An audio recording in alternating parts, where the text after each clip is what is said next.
So I just bought the cheapest Audi A4 in the world. I only paid just 500 euros for this car. And let me show you why I only paid 500 euros for this car. Because of this, because of this, because of this, because of this, because of this, because of this, because of this. But the main reason I got this car so cheap is because it has a problem with the engine.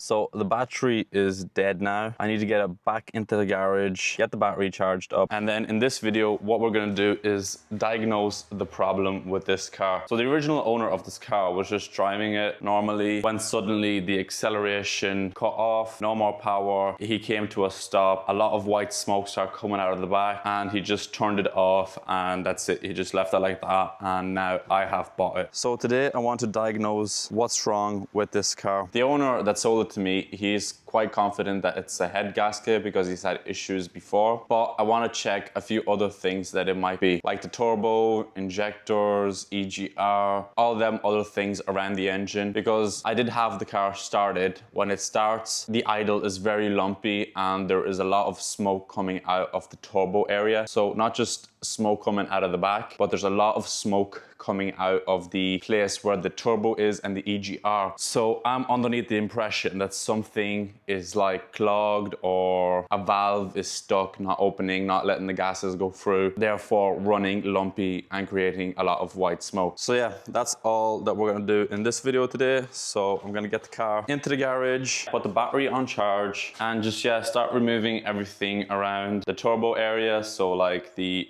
air filters, all the piping and everything, and just try to find out if anything has got stuck or clogged or whatever. If everything around the engine is fine, then I think the seller is gonna be right and it's gonna be like a head gasket issue. So hopefully it doesn't come to that, but if it does, we'll either do the head gasket or just replace the engine, because the engines in this car are very cheap to buy. And when we take this engine apart to do the head gasket, we might find more issues, which will end up costing more money. For now, I'm just gonna check around the engine. Hopefully we find an issue there.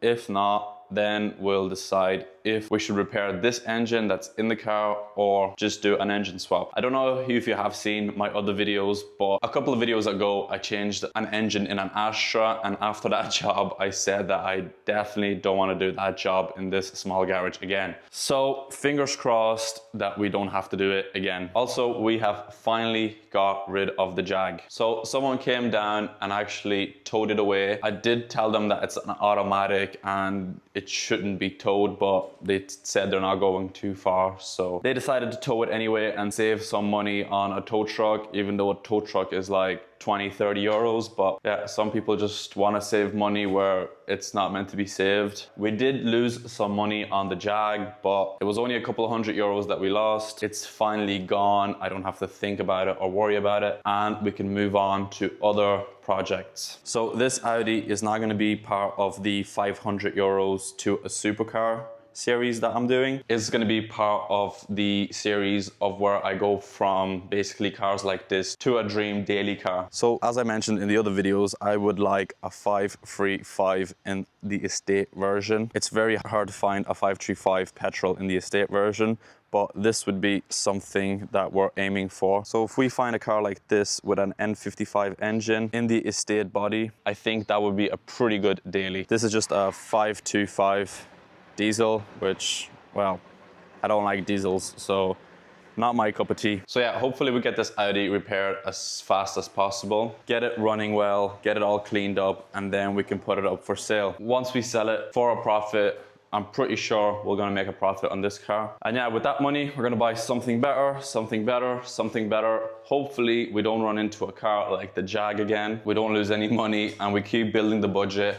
And hopefully we get to a daily car that I'm happy with. Also some news on the 500 to a supercar challenge. We still have the Nissan, it isn't sold. So this coming week, I'm gonna do the technical inspection, the yearly inspection for the car. Once I've done that inspection, I'm pretty sure the car will be sold because everybody that has texted me about it and wanted to look at it, they've all wanted it with the inspection. So this coming week we'll get the inspection done and hopefully we can get the Nissan sold. I'm pretty sure also it will be sold for a profit. So yeah, once the Nissan is sold, we can continue with the 500 to a supercar challenge. But for now, we need a daily car. So let's get this Audi into the garage and start finding out what's wrong with it. Okay, so we got the car into the garage. It didn't take any effort at all, and my shoes definitely didn't get wet. Yeah, quite warm outside. My feet are wet, but the car is in. I've put a battery charger on it for now, so the battery is getting charged up because I was trying to crank it over and over for many times, trying to see what's wrong by unplugging stuff, plugging it back in, diagnose it that way. But so far,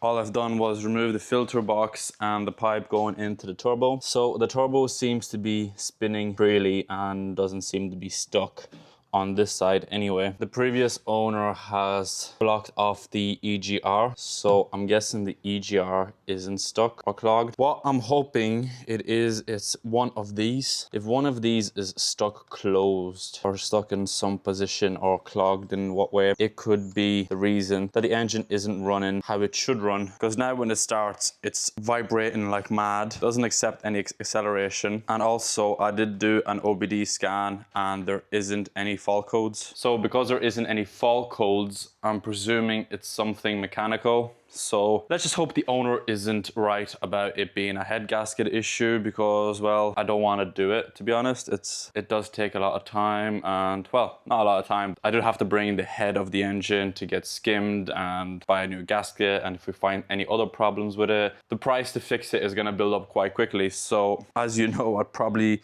much rather to replace one of these or clean them out or whatever for the engine to run perfectly. I let the battery charge up a little bit and then I'll start it and let you listen and see how it sounds and that there's a lot of smoke coming out of this area. Once the battery charges up, I'll give it a quick start and let you see what the main issue of this €500 Audi A4 is. So yeah, the battery has charged up now, so let's start it. So you can see that there's a lot of smoke coming out of the EGR turbo area, and that's why I presume something somewhere around that area is clogged.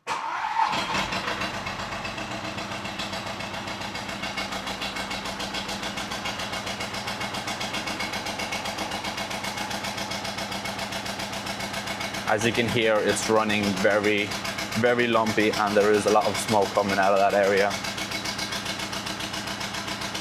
Okay, let's not fill the garage up full of smoke. Okay, I didn't want it to run for too long to not cause any more problems, and the garage is filled with smoke already. So yeah, that's why I'm thinking something is wrong in this area, because there shouldn't be this much smoke coming out of this area. So if something around this area is clogged and not letting the fumes exit out the back, I think that could be a good reason why it's smoking in this area. If you have any ideas, let me know down below in the comments. Okay, so what I'm gonna do is remove this pipe, probably take this out and this out to see if they are maybe stuck, maybe they're clogged or something. So yeah, let's get these two off. And yeah, hopefully we find a problem. If we don't find a problem, everything is fine here. I might still try to remove these 3 bolts that go onto the back of the turbo and into the exhaust, because the turbo might be stuck in the back area, but I don't think that's possible, because if the front bit is spinning, the back bit should be spinning. But yeah, I'm not too sure. So yeah, I'm gonna remove these two, make sure everything is fine here. If everything is fine there, hopefully not, but if everything is fine there, we'll remove these 3 screws here, move the exhaust off to the side, because the cats or the DPFs might be clogged as well. Once we do all them checks and the engine is still running lumpy, well, then I think it's gonna be the engine itself, and it's gonna require a head gasket, or there's gonna be even more internal damage. But fingers crossed, it's just gonna be one of these little things here, or maybe a clogged DPF or an exhaust, and we can get this car running today. That would be perfect. But if you work on cars yourself, you probably know that that is like 1 in a million chance to buy a car with like an engine fault, change like a little sensor or clean something that's clogged and then for it to run perfectly. But I do believe in miracles and magic does happen. So yeah, once I get them two things unscrewed, the EGR controllers, I will update you then. Okay, so we've removed this pipe here and the actuator inside is moving freely, so that's not a problem. This bit here is a little bit dirty, but I mean, it's not too bad for a diesel, so I'm gonna clean this up anyway. Then we're gonna remove the screws at the bottom to eliminate the exhaust problem, because I don't think the problem is here with the EGR, unfortunately. So yeah, I'm gonna clean that up, put everything back together here, and then we'll get down and remove those 3 bolts at the bottom to make sure it's not the exhaust and to check the turbo from the backside. And let's hope we find an issue instead of the head gasket, because the reasons why I'm not thinking it's a head gasket is because the coolant level is perfect, it's not going anywhere. So if the white smoke was coolant related, like if the head gasket had failed and the coolant was leaking into the chambers, the coolant level should drop quite quickly and bit by bit or whatever. But the smoke that's coming out, it doesn't have a coolant smell, so there's no sweet smell. The coolant level is still fine, so I don't think it's burning the coolant. Coolant is clean, there's no coolant coming out of the back. The smell is like all the diesel suds and stuff like that. So that's why I'm presuming something is somewhere is clogged. Also, the oil level is fine, there's no coolant in the oil or anything like that. So that's again why I'm thinking the engine itself should be fine, but I could be wrong and the seller could be right. But to me, it seems like if the coolant's okay, the oil's okay, there's no coolant coming out of the back, that the engine should be fine and that something else is clogged. But at the moment, there's more smoke coming out of here than the back. So that's why I thought maybe something here, like the EGR, the pipes, or the valves, or something might be stuck. So unfortunately, we didn't find a fault code here. Let's move down to the bottom. Well, first I'm gonna get everything cleaned up here, put it back together, and then we'll move on down to the bottom, get them screws removed, check the turbo from the back, get it cranked over, start it, and see how it runs. Okay, so I got all these bits cleaned up, put back together.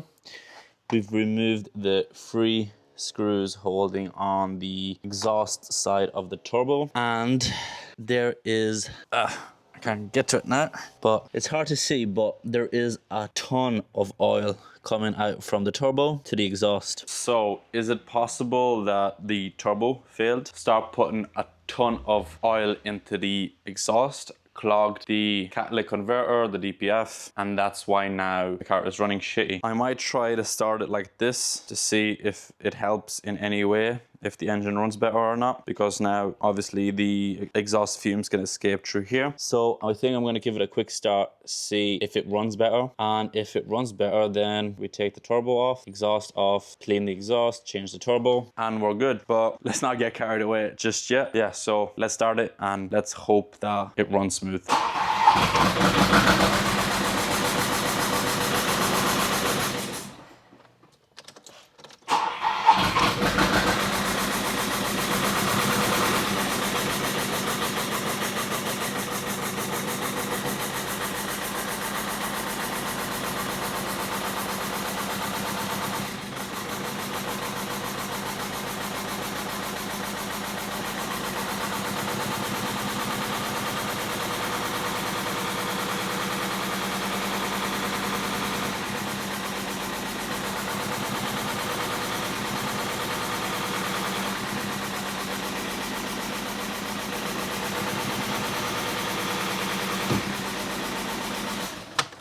Yeah, that stinks. Okay, so unfortunately, it's still not running well. I still think it's turbo related because, well, there shouldn't be that much oil in the turbo if the head gasket had failed. So once the smoke clears up, I think I'm gonna go underneath the car so we can fully remove the exhaust. And once we get the exhaust fully removed, I can get in at the turbo. And once I can get in at the turbo, we can check it then. It might have failed at the exhaust side, we don't know yet, but it's quite obvious because there's tons and tons of oil going into the exhaust and out of the back of the turbo. So I'm still quite confident that it's a turbo failure. So yeah, the next step is to go underneath, remove the exhaust, and get in at that back of the turbo, because now I can only get a gap like this, so I can't get my fingers in to check the turbo. But yeah, hopefully we can just replace the turbo and it'll be fine. Okay, so to remove, well, not to remove, but to drop down the exhaust, we need to remove this mount, and then there's a mount up here. And this, but this looks rusty as I think I might just break this off in whatever way I can and then just replace it. It doesn't cost much. So yeah, let's get all the bits off so I can just drop the exhaust a little bit down so we can go back up to the top and get to the turbo. Okay, so I did remove the exhaust so I got a little bit more space. The turbo inside is also not wobbling. It seems to be spinning freely and everything like that.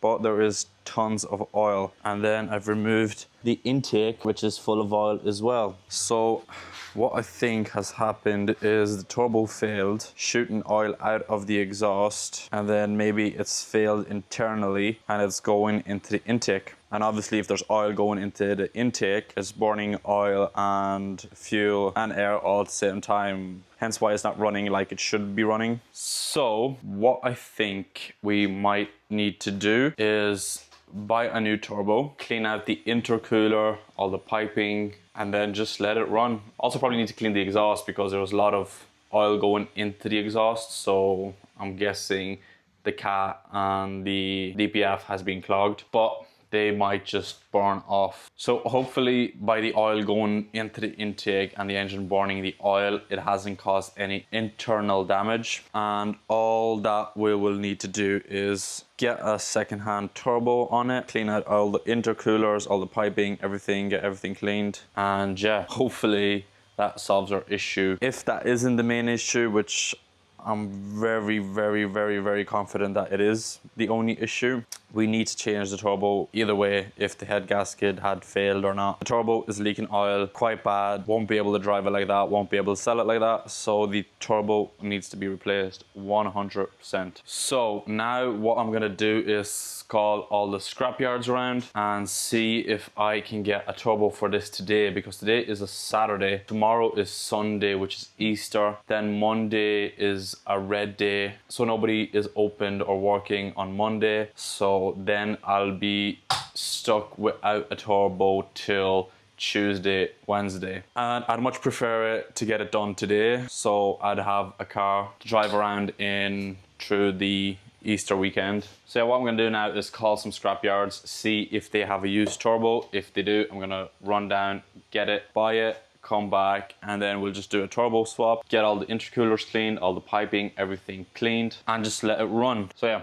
once I find out if I can get a turbo for it today, I'll let you know. And anyway, I think today we're gonna remove this turbo, if I can get one or not, just so we can assess all the damage that has been done. And we might as well clean all the pipings and everything, so when we get the turbo, all that will be just left just to put on the turbo, start it and let it run and, well, burn off all the excess oil it has inside and everything like that. Okay, so I couldn't find a turbo, unfortunately. So in this video, we will not be able to finish the Audi fully, but what I'm gonna still do is get the turbo removed fully. So I've removed this part of the EGR, just put it off to the side because I don't want to disconnect the pipes. We're gonna take this off. I've already undone the bolts, so it's loose.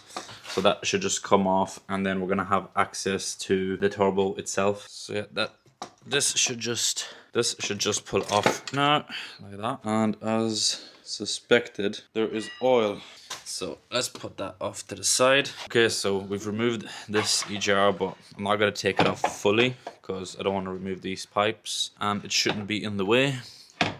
There is definitely oil going into the intake, as you can see. So I'm pretty confident that the only issue is the turbo and not the actual head gasket. So I guess the seller was wrong and I was right. So the plan is to, well, for now I'm just going to dismantle everything, but we're going to replace the turbo, clean out all the intercoolers, all the piping, everything. Also probably will need to clean the map sensor and the MAF sensor because they're going to be contaminated. So yeah, clean out all the sensors, all the piping, intercoolers, replace the turbo, and should be fine, I guess. The car did run long with the turbo issues, so I'm hoping it hasn't caused any damage inside internally.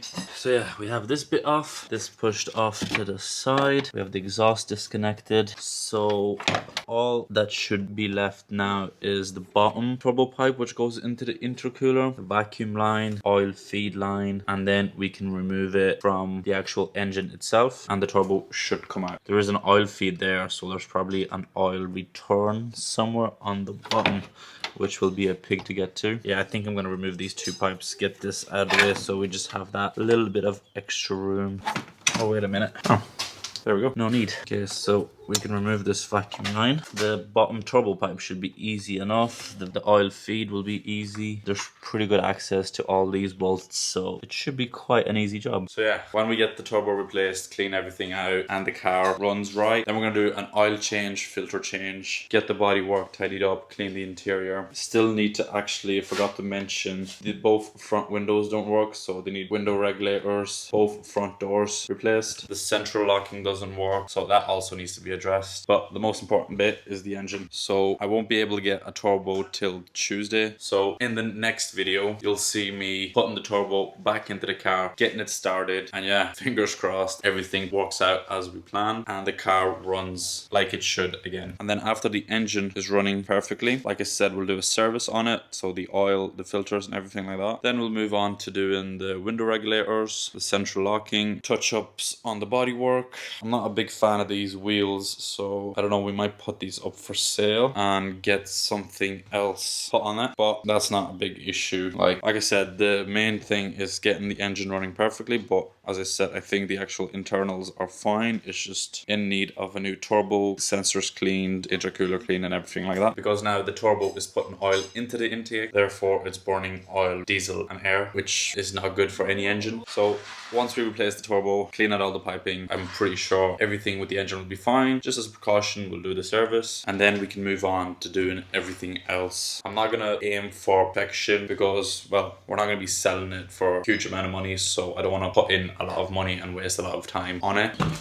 Interior wise, it just needs a good clean. There's nothing like broken or not in place or anything like that, so interior wise we'll just give it a good clean. It'll be fine. Then these bits like that, I think I just might clean up, put some rust converter on it and spray them with a spray can. We'll give it a good wash, maybe a polish if it needs one. And yeah, I think after the last flip, the Jag, this will be a good comeback and we'll be on the right track to get into the daily car that we want to get to. Anyway, enough of yapping, let's get the turbo up. And voila, the turbo is out.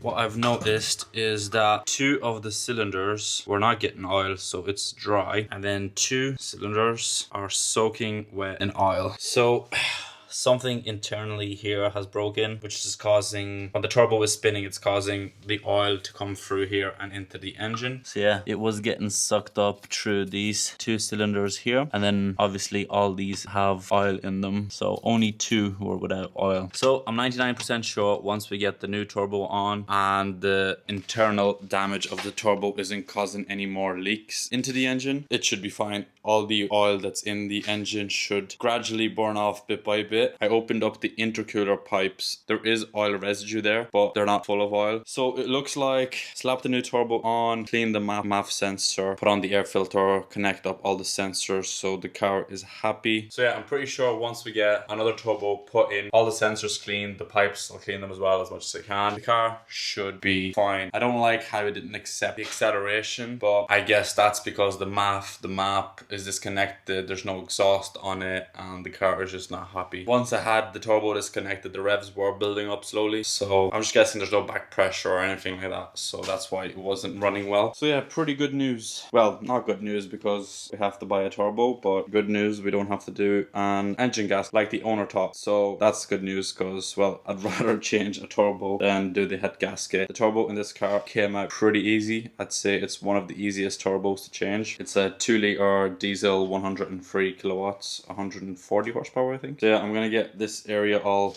nice and clean up all the oil and stuff like that. We'll clean up all the pipes, put on the new turbo, and hopefully it starts, runs and drives without any problems. I mean, that is because it starts now, but it runs like shit. So hopefully once we get all that done, it's fine, and then we can move on to exterior, interior, oil service and stuff like that. So that's enough for this video. In the next video, you'll see me putting the turbo back in, getting all the other bits done, and then putting the car up for sale eventually. So if you've enjoyed today's video, make sure you hit that subscribe button. It really does encourage me to keep making these videos for you and helps the channel grow. And once the channel is bigger and I can do this full time, I will be able to put out more and better content. So make sure you do comment comment down below, you hit that subscribe button, turn on your bell notifications so you keep up to date with all the videos that I'm putting out. And so far, I've been putting videos out just randomly, sometimes on Monday, sometimes on Wednesday, sometimes on Sunday. So I've decided to stick to a schedule so you know when to expect a video from me, and I have a schedule so I know when I need to film and when to edit and stuff like that. So I'm gonna try to aim now for uploading every Sunday. When I get in the rhythm of uploading every Sunday, then I think I'll move on to uploading 2 times a week, like someday midweek and then still upload on Sundays. And gradually we'll be able to move up and move up and move up, and I'll be able to upload 2, 3, 4 times a week. So again, thanks for watching, thanks for subscribing, thanks for commenting, and I'll see you in the next video. Peace.